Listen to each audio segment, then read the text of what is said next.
तो अभी testify classes में आप सभी का स्वागत है। आइए चलते हैं, आज का देखते हैं क्या है इंटरेस्टिंग टॉपिक। आइए पढ़िए और पढ़ करके आगे बढ़िए। दैट मीन्स पढ़ें और आगे बढ़ें। हम लोगों ने बहुत ही अच्छी तरीके से एक्सक्रीटरी सिस्टम पढ़ रखा है, जिसमें हम लोगों ने अमोनिया, यूरिया, यूरिक एसिड के बारे में बिल्कुल अच्छे से पढ़ रखा है। कौन इन्हें प्रोड्यूस करते हैं, अबाउट किडनी हम लोगों ने पिछली क्लास में देखा है ना। और एक्सक्रीटरी सिस्टम में इसमें 3 लोग इन्वॉल्वेशन, ये सब कुछ हम लोगों ने बिल्कुल अच्छे से किडनी के बारे में पढ़ रखा है। ये जो आपको फिगर दिख रहा है किडनी स्ट्रक्चर इसे कहते हैं। यहाँ पर भी हम लोगों ने देखा था किस तरीके से रीनल पेल्विस का काम होता था और किस तरीके से हमारा किडनी 3 पार्ट में बटा होता था, है ना। अगर नाम याद हो तो फिर टाइप करके फटाक से मैसेज करो कि किडनी हमारे किन 3 पार्ट्स में बटा हुआ था। इसके बाद ये सारे कुछ आप लोग को इनमें से बहुत सारी चीजें मेरे ख्याल से अब याद हो चुकी होंगी, है ना। फिर इसमें कहते हैं कि आगे देखते हैं नेफ्रॉन क्या था, जिसे हम लोग हिंदी में वक्राणु संरचना कहते थे। ये भी हम लोगों ने काफी अच्छे से देखा था, समझा था, है ना। बोमेन्स कैप्सूल, जी हाँ, कटोरा जिसे हमने बताया था कि इसे कैप्सूल कहते हैं। ये कोई दवाई नहीं है, ये क्या है असल में आप लोग को देखते हो। जी हाँ, बिल्कुल सही आपने कहा कि यहाँ पर जो आपको स्ट्रक्चर दिखाई दे रहा है ना, ऐसे कटोरा टाइप का, इसे ही हम लोग वुमेन्स कैप्सूल कहते हैं। इसके अंदर में ग्लैब्यूलर, बिल्कुल अच्छी तरीके से हम लोगों ने इन सारी चीजों को फिनिश किया है। और आज हम चल रहे हैं कहाँ पर, यूरेटर्स के पास। किसके पास चल रहे हैं जी, यूरेटर्स। आज का टॉपिक बहुत लंबा नहीं होने वाला है, बहुत छोटा टॉपिक है। तो आइए एक एक करके इसे हम लोग देखते हैं, है ना। चलिए स्टार्ट करते हैं। हम लोगों का क्या था, यूरेटर्स। तो एक मिनट,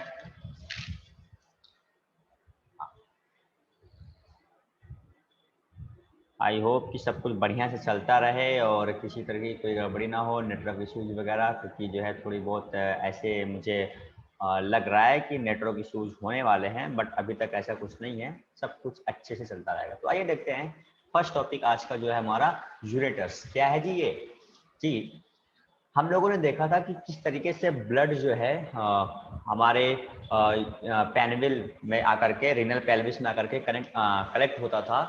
उसके बाद क्या होता था, यूरेटर्स के थ्रू उस यूरिन को हम लोग आगे पास करते थे, कि इसमें यूरिनरी ब्लैडर्स में पास करते थे। यहाँ पर लिखा है कि the ureter is a thin muscular tube that carries urine from the kidney to bladder. हम लोगों ने देखा था किडनी में ही एक पार्ट था जिसे हम लोग बोलते थे रीनल पेल्विस। उस रीनल पेल्विस में जो ब्लड होकर के जाता था ना, और वो ब्लड से यूरिन इकट्ठा हुआ होता था। अब उस यूरिन को आगे पास करने का काम है किसका है भाई साहब, यूरेटर्स का है। ठीक है, यहाँ पर आपको 2 ये पाइपें दिखाई देती होंगी, इन्हीं पाइप को हम क्या बोलते हैं, यूरेटर्स कहते हैं। ठीक है, इसके बाद इनका काम क्या करना है, कलेक्ट करना। क्या कलेक्ट करना, यूरिन को लेना किडनी से और ले चल के कहाँ पहुंचा देना, यूरिनरी ब्लैडर्स में पहुंचा देना। सर ये यूरिनरी ब्लैडर्स का नाम सुन करके ऐसा लग रहा है कि ये कुछ ब्लेड फ्लेट टाइप का चीज है क्या, जो हम लोग घर में ब्लेड का यूज करते हैं, कुछ ऐसा ही है क्या ये चीज? तो ऐसा बिल्कुल नहीं है, ठीक है। तो कह रहे हैं ऐसा बिल्कुल नहीं है, ये कोई ब्लेड वगैरह चीज का नहीं है। देखिए क्या है ये चीज, कीजिए सैक लाइक। देखिए पढ़ने से पहले मैं आपको कुछ समझाता हूँ। देखिए आपके घर में होता क्या है कि जैसे कि हम लोग कोई घर में लगा होता है वाटर प्यूरिफायर, है ना। तो उस वाटर प्यूरिफायर में क्या होता है, एक पाइप तो ऐसी होती है जिसमें से कॉन्टिन्यूसली इम्प्योर वाटर यानी अशुद्धि वाला वाटर जो है निकलता रहता है।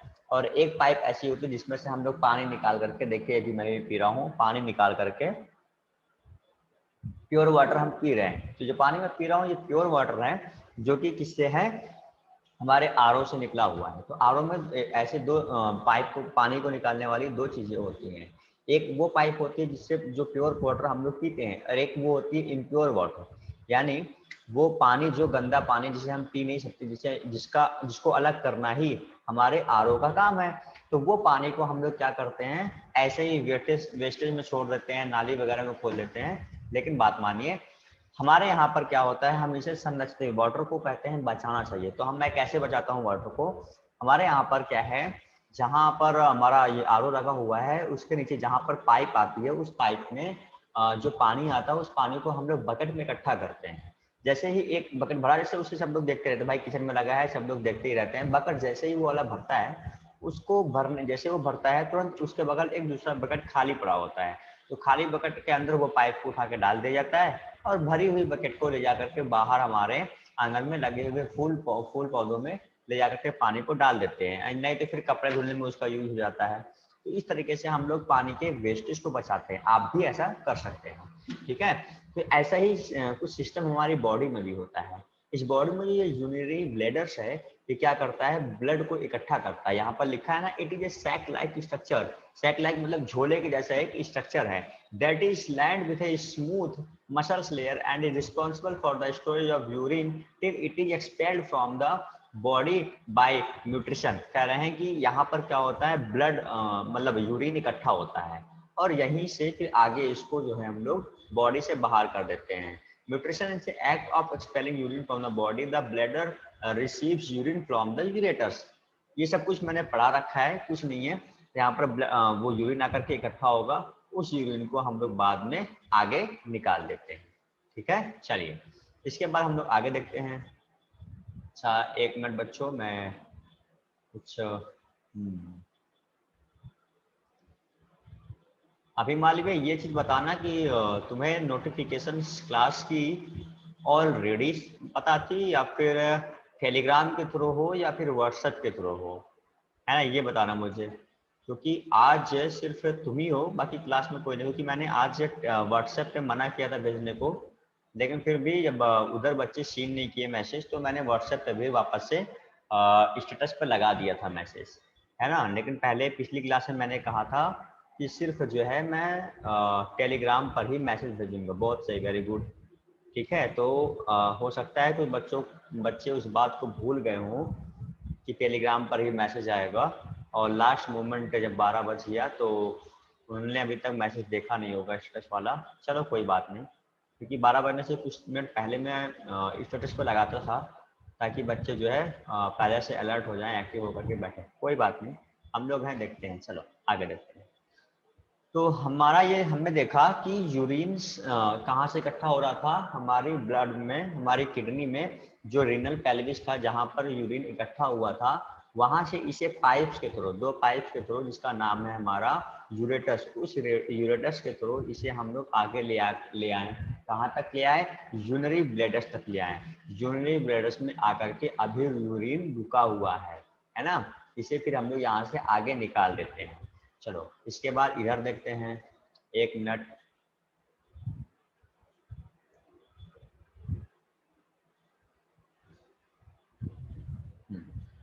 तो ये देखिए हमारा यही पूरा स्ट्रक्चर था, हम लोगों ने इसके बारे में अच्छे से पढ़ रखा है ना, है ना। उसके बाद हम लोग चलते हैं नेक्स्ट स्लाइड पे, देखते हैं क्या है ये चीज। देखिए आइए, एक नया टॉपिक है यूरेथ्रा, है ना। पिछला टॉपिक जो आपको ये था, यहाँ पर देखो ये जो यूरिनरी ब्लैडर्स है, इसी के बिल्कुल लास्ट में आपका क्या कनेक्ट है, यूरेथ्रा। यहाँ पर बिल्कुल टिप पर, बिल्कुल यहाँ पर यूरेथ्रा कनेक्ट है, जिसके थ्रू क्या किया जाता है, यूरिन को यूरिनरी ब्लैडर से लेकर के बाहर निकाल दिया जाता है। ये किसका काम है, यूरेथ्रा का। समझना बात को, यूरेथ्रा, यूरिन को थ्रो करना, थ्रो माने फेंक देना, तो यही इसका मीनिंग निकल के यही आता है, यूरेथ्रा की यूरिन को लो और भाई लेकर के बाहर फेंक दो। तो यहाँ पर ये बहुत गजब सा कॉन्सेप्ट है जिसे हमने समझना है। कह रहे हैं यूरेथ्रा, जिसे हम लोग हिंदी में बोलते हैं मूत्रमार्ग, ठीक है। This is a tube that arises from the urinary bladders that functions to expel urine to the outside by micturition, है ना। उसके बाद क्या है, urethra is shorter in females and longer in males. देखिए आपको यहाँ से एक चीज ये समझ में आएगा कि महिलाओं में क्या होता है कि उन्हें यूरिन इन्फेक्शन ज़्यादा होते हैं एज कम्पेयर टू फीमेल। क्यों होते हैं, अभी मैं रीजन बता रहा हूँ। In males the urethra function as a common path for sperm and urine. The opening of the urethra is guarded by a sphincter that is automatically controlled. यहाँ पर क्या है, इस पूरी घटना को आइए समझते हैं। देखिए कह रहे हैं जो यूरेथ्रा होता है इसे हम बोलते हैं मूत्रमार्ग। तो जो हम यूरिनेशन का कार्य करते हैं, तो जो मानव शरीर होता है उसके अंदर जो पेनिस वाला पार्ट है, हम लोगों ने देखा था ना, पेनिस वाला पार्ट जो है, वहां से यूरिन, जहां से यूरिन डिलीवर किया जाता है, असल में वो किससे कनेक्ट होता है, वो यूरेथ्रा से कनेक्ट होता है। फिर समझिए इस बात को कि मानव शरीर के अंदर जो पेनिस वाला पार्ट होता है ना, वो जहां से यूरिन को डिलीवर किया जाता है वो वास्तव में यूरेथ्रा से कनेक्टेड होता है, ठीक है। फिर कह रहे हैं मेल के अंदर वहां से यानी उस पार्ट से क्या होता है, स्पर्म भी निकलता है और क्या निकलता है, यूरिन भी निकलता है। मेल के अंदर वो दोनों चीज आता है, स्पर्म भी और यूरिन भी, उसी पार्ट से।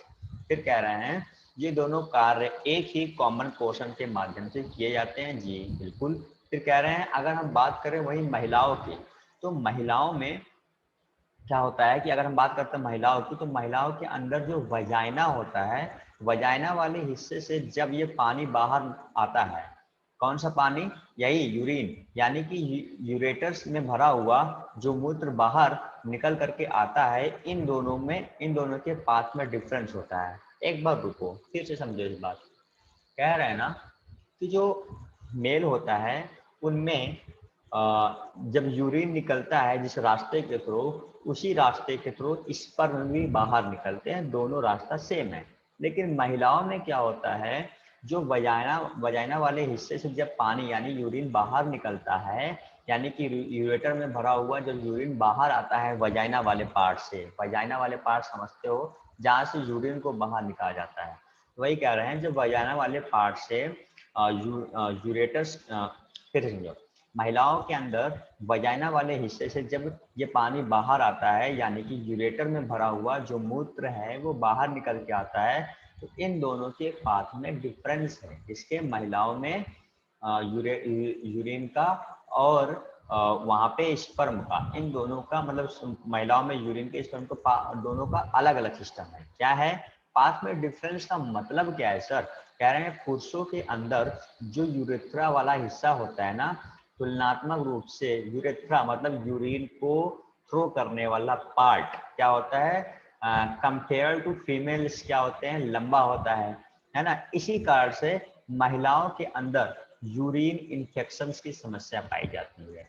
मेल में तो सही है, मेल में क्या होता है, पुरुषों के अंदर जो होता है यूरिन को थ्रो करने का पार्ट लंबा है, लेकिन फीमेल्स में ऐसा नहीं है।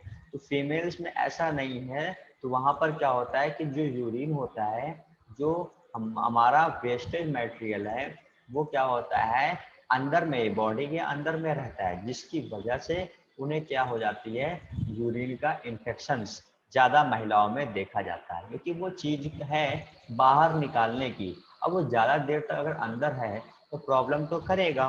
फिर कह रहे हैं कि याद रखिएगा, अगर इन छोटी सी बात से मैं समरी करूं तो इसका मतलब यह है कि स्पर्म एक्सक्यूलेशन एंड यूरिन एक्सक्यूलेशन दोनों एक ही हिस्से से पुरुषों के अंदर होते हैं। स्पर्म और यूरिन दोनों एक ही हिस्से से मेल के अंदर तो होते हैं, लेकिन महिलाओं में इनके पाथ रास्ते जो हैं इनके अलग अलग हैं, है ना।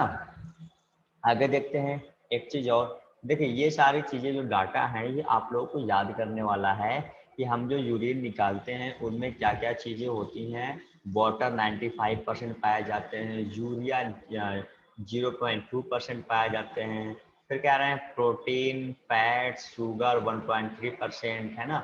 ये सारा डाटा जो है ये आपको याद करना है, मैं इन्हें पढ़ करके टाइम वेस्ट नहीं करना चाहता, ठीक है। इसके बाद आइए अदर एक्सक्रीटरी ऑर्गेन्स में पढ़ते हैं। सर ये चीज क्या है? कह रहे हैं कि हमारे शरीर से तो भाई साहब पसीना भी बाहर निकलता है ना, तो उस पसीनों को भी बाहर निकालने, क्योंकि हमारे शरीर से कुछ भी चीज अगर बाहर निकल रहा है तो उस चीज को बाहर निकालने वाला जो सिस्टम है ना, वो सिस्टम हमारा एक्सक्रीटरी सिस्टम में जाता है। तो हमारे शरीर में भी ऐसे कुछ ऑर्गेन्स हैं जो एक्सक्रीटरी ऑर्गेन्स का रोल निभाते हैं, जिसमें पहला आता है रोल ऑफ स्किन, है ना।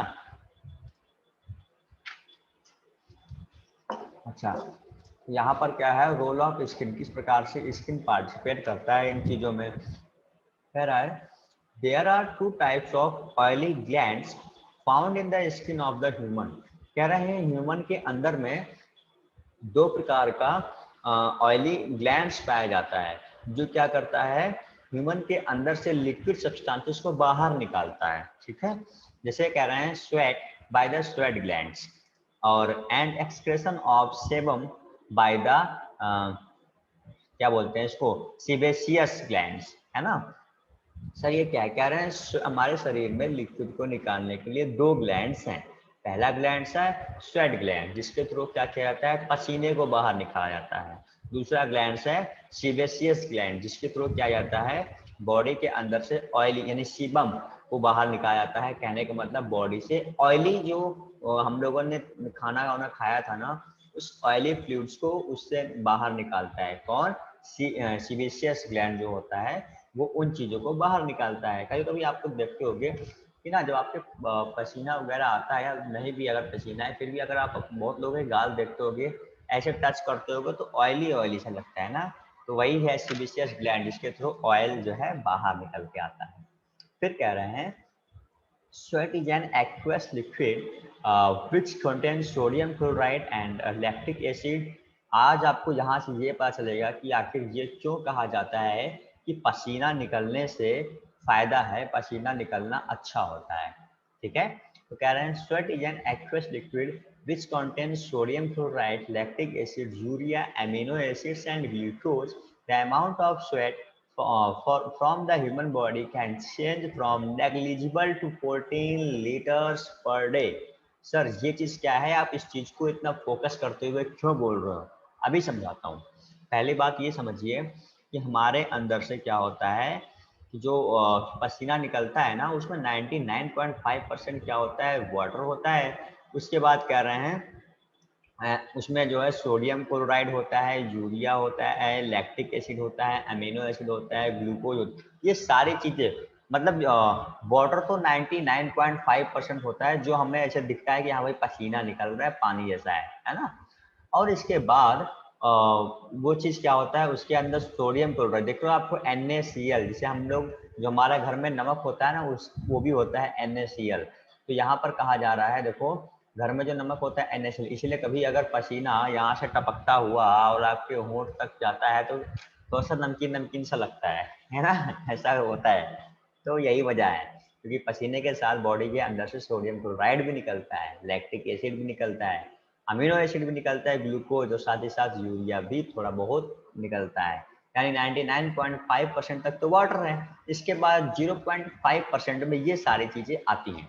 अच्छा, फिर कह रहे हैं कि इन्हीं चीज़ों की वजह से, क्योंकि ये चीज़ें हमारे शरीर के बाहर आती हैं, तो इसीलिए कहा जाता है कि पसीने का शरीर से निकलना फायदेमंद होता है, क्योंकि ये सारी चीज़ें 0.5% ही अगर ब्लड से बाहर आती हैं, शरीर से बाहर आती हैं, दैट मीन से ब्लड को प्यूरिफाई भी करती हैं, यानी इससे ब्लड जो है साफ होता है। इसीलिए जो है पसीना निकलना शरीर के लिए अच्छा होता है। ठीक है, क्योंकि पसीने के साथ साथ sodium chloride, lactic acid, urea, amino acid and glucose भी 0.5% तक शरीर से बाहर आते हैं। समझ में आया ये वाला क्वेश्चन का आंसर? फिर कह रहे हैं कि हमारी एक्टिविटी के according maximum 14 litres per day तक पसीना निकल सकता है। 14 लीटर्स पर डे तक पसीना निकल सकता है, जी हाँ। और नेग्लिजिबल मतलब अगर हम कुछ नहीं कर रहे हैं, हो सकता है दिन भर कुछ नहीं आपने काम किया तो कोई पसीना नहीं निकला, ऐसा भी होता है। लेकिन पसीना निकलना जरूरी है, क्योंकि आपके ब्लड को भी साफ करता है कौन? पसीना। पता है ना, अभी बताया कुछ देर पहले। अच्छा, क्योंकि ये क्या करता है भाई, पसीना जब निकलता है तो वाटर तो निकल रहा हमें बिल्कुल क्लियर है, लेकिन इसी के साथ साथ 0.5% तक हमारे पसीने के साथ साथ और भी चीजें निकलती हैं, जिसकी वजह से हमारा ब्लड क्या होता है, प्योर होता है ना, थोड़ा बहुत वो साफ करने में रोल अदा करता है अपना।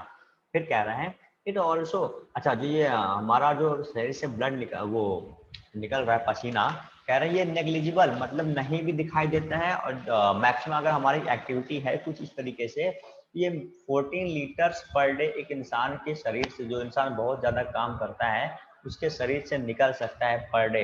हल्के में मत लीजिए इस पसीने को। फिर कह रहे हैं it also depend on the activity of the body and the temperature of the atmosphere. फिर कह रहे हैं the main function of sweat is to keep the body cool by evaporation.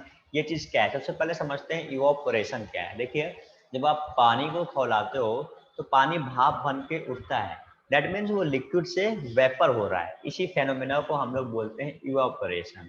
यही फेनोमेना हमारे एनवायरनमेंट में होता है। जब बहुत तेज धूप होती है ना, तो उसके थ्रू क्या होता है, नदियों का पानी, समुद्रों का पानी क्या होता है, इवोपरेट होता है। यानी वो पानी क्या होता है, गर्म होता है, गर्म होने के नाते वो पानी हल्की हो जाती है, हल्की होने के नाते वो पानी भाप बन जाती है और भाप बन के वो ऊपर जाने लगती है। इसी घटना को हम लोग क्या बोलते हैं, इवापोरेशन। सिंपल भाषा में कहूँ तो लिक्विड का वेपर में कन्वर्ट होना ही इवापोरेशन है। तो भाई साहब ये हमारी बॉडी में क्यों बता रहे हैं, हमारी बॉडी से क्या होता है ना, हमारी बॉडी, मान लो मैं दिन भर एसी में बैठा हूँ, अब एसी से निकलने के बाद मैं शाम को चला गया बाहर के मौसम में, जहाँ का टेम्परेचर 42 मतलब 35 तो होता ही होता है गर्मियों के समय में। तो मैं बाहर निकल गया, वहाँ पर घूमने के लिए गया। जहाँ पर जाने के बाद मैं देख रहा हूँ कि मेरे शरीर से पसीना खूब तेजी तेजी निकल रहा है। तो देखिए हमारा शरीर क्या है ना कि हमें कहा जाता है कि भाई साहब हम सब ना बहुत गर्म खून वाले हैं। हम लोग कहते हैं भाई मैं गर्म खून खून वाला हूँ, और ये बंदा जो है ये बहुत मतलब कूल खून वाला। ऐसा नहीं होता, कूल खून वाला कोई चीज़ नहीं होता। हम सब के अंदर बहुत गर्मी है, हम सब लोग गर्म खून वाले हैं, ठीक है। इसका मतलब हम लोग वार्म ब्लड है, ठीक है। हमारे अंदर का जो ब्लड है वो बहुत वार्म ब्लड है। सर इस वार्म ब्लड का मतलब क्या है? वार्म ब्लड का मतलब मैं अगर समझाऊं तो वही मैंने कहा कि जब आप लोग एसी में दिन भर बैठे हो, उसके बाद जब आप बाहर गए तो आपके शरीर से क्या है, लगातार पसीना निकलने लगा। जब आपके शरीर से पसीना निकलने लगा तो उससे क्या हो रहा है कि आपका टेम्परेचर, जो शरीर से जैसे ही पसीना निकला तो आपका टेम्परेचर और बाहर के इन्वायरमेंट का टेम्परेचर आपस में मेंटेनेंस बना रहते हैं। यानी आपकी बॉडी जैसा इन्वायरमेंट रहता है उस इन्वायरमेंट के अकॉर्डिंग अपने टेम्परेचर को मेंटेन करने के लिए पसीने को बाहर निकालती है। जब पसीना निकल जाएगा तो आपकी बॉडी जो हो जाएगी ठंडी हो जाएगी और वो उसके लेवल में आकर के बराबर हो जाएगी, ठीक है। अच्छा, और फिर कह रहे हैं कि सर जो पसीना निकल गया, ठीक है निकल गया, आखिर हमें पता कैसे चल रहा है? अगर हम इसको फील करना चाहें तो कैसे फील करेंगे? तो देखिए जिस किसी इंसान के पसीना निकल रहा हो तो उसके हाथ को आप अपने गाल के पास लेके आइए, देखिए आपको ठंड का एहसास तो होगा। या फिर ये कहिए कि अब उसका पसीना निकल चुका है, उसका हाथ पोंछिए और फिर उसके हाथ को आप छुइए, ऐसे उसके हाथ को छुइए, तो इतना ठंडा लगेगा ना, बिल्कुल बर्फ के जैसा लगेगा। ऐसा आप लोगों ने फील किया? अगर फील किया है या खुद के भी फील किया होगा तो जरूर मुझे कमेंट सेक्शन में कमेंट करके बताइएगा, ठीक है। कि सर हाँ ऐसा होता है कि जब पसीना निकलता है तो हमें ठंडक फील होती है ना। यानी अगर आप यहाँ से बाहर जाते हो एसी में रहने के बाद, अगर बाहर भी जा रहे हो तो आपको राहत फील होती है। उस राहत का ही दूसरा नाम ठंडक है। क्यों? क्योंकि वो आपके लेवल यानी आपके बॉडी के टेम्परेचर और बाहर के टेम्परेचर को एक जैसा बनाने की आपकी बॉडी की ये कैपेसिटी है कि वो कर लेती है ऐसा। अच्छा, जरा आप लोग एक क्वेश्चन का आंसर अगर देना चाहो तो देना कि हमें ठंडी और गर्मी इन चीज़ों का एहसास कैसे होता है? कि या फिर अगर आप टेम्परेचर की बात कर लो कि जो टेम्परेचर होता है ना, वो टेम्परेचर ठंडा है या टेम्परेचर गर्म है। मैं ये वाले क्वेश्चन का आंसर ना मैं क्लास में दिया हूँ, आई थिंक 7 क्लास या 8 क्लास में शायद मैंने इसका आंसर दिया था। जैसा भी होगा बताना, है ना। तो मैंने आंसर दिया कि हमें ठंडक का एहसास कैसे होता है और हमें गर्मी का एहसास कैसे होता है, ठीक है। चलो ये इतना टॉपिक था। इसके बाद आगे देखते हैं क्या है। ये जो आगे की दो चीज़ें हैं, लीवर एंड लंग्स, इसे हम लोग आगे पढ़ेंगे। इसके बाद यहाँ पर हमारा कुछ चीज़ें हैं, ये सारी चीज़ें खत्म हो जाएंगी। Function of the excretory system ये सब आप लोगों को पता है ना। Helps eliminate waste products such as urea, मतलब क्या यूरिया अमोनिया इन सब चीज़ों को निकालने में हेल्प करता है ना। Help maintain the osmosis level of blood and plasma, blood और प्लाज्मा के ऑस्मोसिस लेवल को मेंटेन किया रहता है। Maintain the electrolytic balance in the body, ये सारी चीज़ें आपको बताइए। देखिए ये चीज़ जो है आपको मतलब याद करने वाली चीज़ है, ये आपको तो याद करनी है, मैं इसमें कुछ योगदान नहीं कर सकता। आपको मिल रही है स्लाइड, इसका स्क्रीनशॉट लेना, कहीं लिख लेना, किसी भी तरीके से इसको जो है आप लोग को याद करना है। एक्सक्रीटरी ऑर्गन्स इन वर्टेब्रेट्स, ये चीज़ है, इसे किडनी कह रहे हैं। तो extraction of excess water and nitrogen wastage such urea etc, बहुत शॉर्ट फॉर्म में इनका जो है यूजेस लिखा रखा है यहाँ पर। एक्सक्रीटरी सिस्टम में ये कैसे पार्टिसिपेट करते हैं, यही चीज़ ये आप लोगों को याद कर लेना है ना। अभी भी जस्ट मैंने बताया स्किन का रोल, तो स्किन से दो प्रकार के ग्लैंड्स थे जो क्या करते थे, लिक्विड मटेरियल को बाहर निकालते थे, है ना। देखिए यहाँ पर कॉपी नंबर 5 में लिख रखा है। अच्छा, ये सारी चीज़ें आप लोगों को जो मैं दे रहा हूँ याद हो जाए, बहुत अच्छी बात है, याद कर लेना, ठीक है। यहाँ पर लिखा है कि किसमें जो है क्या पाया जाता है एज ए एक्सक्रीटरी सिस्टम। जैसे ह्यूमन है, इसमें किडनी पाया जाता है, अमीबा, स्किन एंड सरफेस। ये सारी चीज़ें आप लोगों ने याद कर लेनी है, स्क्रीनशॉट ले लेना, फटाक फटाक के याद कर लाना। ये सारी चीज़ें मैं आप लोगों को पढ़ा चुका हूँ, अमोनोटैलिक है ना, ये सारी चीज़ें पढ़ाया हूँ, शुरुआत में ही पढ़ा दिया हूँ ये सारी चीज़ें, ठीक है। चलो, इसके बाद जो है हम लोग कुछ चीज़ें हैं वो हम लोग पढ़ने की कोशिश करेंगे, ठीक है। इसके बाद हम लोग वो चालू करने वाले हैं, क्या बोलते हैं उसको,